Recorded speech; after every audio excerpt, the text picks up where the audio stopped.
Farmers वापस दिल्ली आ चुके हैं प्रोटेस्ट करने और अब की बार उनकी डिमांड्स इतनी हैवी हैं कि गवर्नमेंट उन्हें पूरा भी ना कर पाए। बट इससे पहले हम उनकी डिमांड्स और प्रोटेस्ट की तरफ चलें, हमें पहले ये समझना होगा कि उन्होंने पहला प्रोटेस्ट क्यों किया था।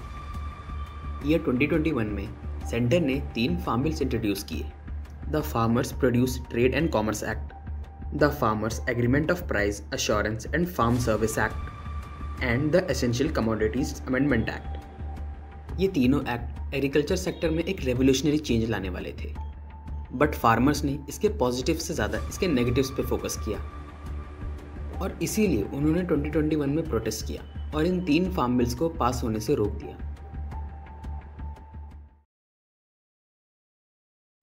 और अब 2024 में फार्मर्स दोबारा प्रोटेस्ट कर रहे हैं। इस प्रोटेस्ट में संयुक्त किसान मोर्चा, जिन्होंने 2021 के प्रोटेस्ट में भी काफ़ी इंपॉर्टेंट रोल प्ले किया था, किसान मजदूर मोर्चा और पूरे 200 कमेटी ने इसमें पार्टिसिपेट किया है। इस बार फार्मर्स ने कई डिमांड रखी हैं, लेकिन उनकी मेन डिमांड है एमएसपी को बढ़ाना, फार्मर्स के ऊपर जो लोन और इंटरेस्ट है उसको माफ़ करना और गवर्नमेंट जो एग्रीकल्चर सेक्टर में प्राइवेटाइजेशन लाने की कोशिश कर रही है उन पॉलिसीज़ को रोकना। इन सभी डिमांड्स को फुलफ़िल करना सेंटर के लिए काफ़ी मुश्किल होने वाला है और अगर इन सभी डिमांड्स को फुलफ़िल किया गया तो इसका इम्पैक्ट बाकी सिटीजन्स को भुगतना होगा। एमएसपी यानी मिनिमम सपोर्टिव प्राइस, ये वो प्राइस है जिस पे कम से कम पे क्रॉप्स को बेचा जाएगा और गवर्नमेंट ने ये एमएसपी 23 से 24 क्रॉप्स पर रखा है ताकि फार्मर्स को लो प्राइसेस ऑफ क्रॉप्स की वजह से लॉस ना सफ़र करना पड़े। लेकिन अब फार्मर्स की डिमांड है कि इस एमएसपी को बढ़ाया जाए। अभी फार्मर्स को जो एमएसपी मिलता है वो A2 + FL + 50% of the cost पे मिलता है और फार्मर्स डिमांड कर रहे हैं कि उनका एमएसपी अब कैलकुलेट होगा C2 + 50% ऑफ द कॉस्ट पे, ताकि फार्मर्स को एक अश्योर्ड इनकम फिक्स्ड हो जाए। बट गवर्नमेंट फार्मर्स को एमएसपी इसलिए नहीं देती कि उन्हें एक फिक्स्ड इनकम मिले, बल्कि इसलिए देती है ताकि वो उनसे अपने लॉसेस को कवर कर पाएँ। और अगर गवर्नमेंट ने उनकी ये नई एमएसपी स्कीम को अप्रूव कर दिया तो इसका इम्पैक्ट आम लोगों पे होगा। फार्मर्स ने डिमांड किया कि उनके लोन और उस पर इंटरेस्ट को माफ़ कर दिया जाए, लेकिन अगर उनकी ये डिमांड पूरी की गई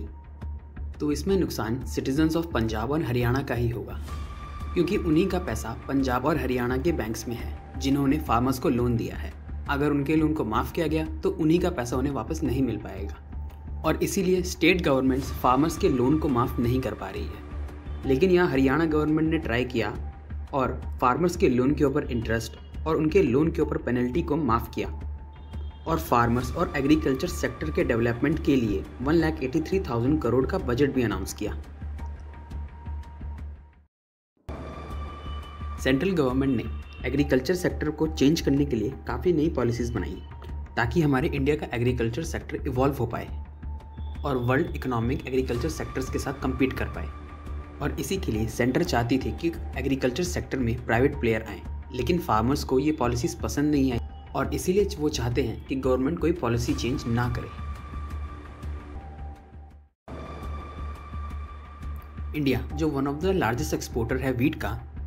उसी इंडिया का एग्रीकल्चर सेक्टर काफ़ी पीछे है डेवलपमेंट, इनोवेशन और टेक्नोलॉजी के मामले में और इसी वजह से हमारे फार्मर्स एग्रीकल्चर सेक्टर में ग्रो नहीं कर पाते हैं। आज भी हमारे फार्मर्स अपना सारा माल APMCs को बेचते हैं और फिर ये APMC हमारे फार्मर्स के क्रॉप्स को अलग अलग स्टेट की मंडियों में जाके सेल करती है। ये APMC फार्मर्स का एक लौता बड़ा कस्टमर है और इसलिए ये फार्मर्स से काफ़ी सस्ते में वो क्रॉप्स खरीदता है, जिससे फार्मर्स को उनका प्रॉफिट नहीं मिल पाता। और इसी ट्रेड रूट को ख़त्म करने के लिए सेंट्रल गवर्नमेंट ने 3 नए फार्म बिल पास किए थे, जिससे फार्मर अपना माल डायरेक्टली एक लाइसेंस ट्रेडर को बेच पाता, कॉन्ट्रैक्ट फार्मिंग कर पाता और इससे वो अपने प्रॉफिट मार्जिन्स काफ़ी हद तक बढ़ा पाता। बट फार्मर्स को ये डर था कि अगर वो APMC रूट से नहीं गए तो वो MSP, जो कि छोटी इनकम थी, पर एक फिक्स्ड इनकम को खो देते और इसीलिए उन्होंने ये 3 फार्म बिल्स को पास नहीं होने दिया। बट फार्मर्स को ये बात समझनी होगी कि जब तक एग्रीकल्चर सेक्टर में प्राइवेट प्लेयर, ट्रेडर्स और इंडस्ट्रीज़ नहीं आएंगी तब तक हमारे इंडिया का एग्रीकल्चर सेक्टर अपने ग्रोथ पोटेंशियल को मीट नहीं कर पाएगा और ना ही फार्मर्स को उनका एक्चुअल प्रॉफिट मार्जिन कभी मिल पाएगा और फार्मर्स को हमेशा MSP या सरकार पे ही डिपेंडेंट रहना पड़ेगा।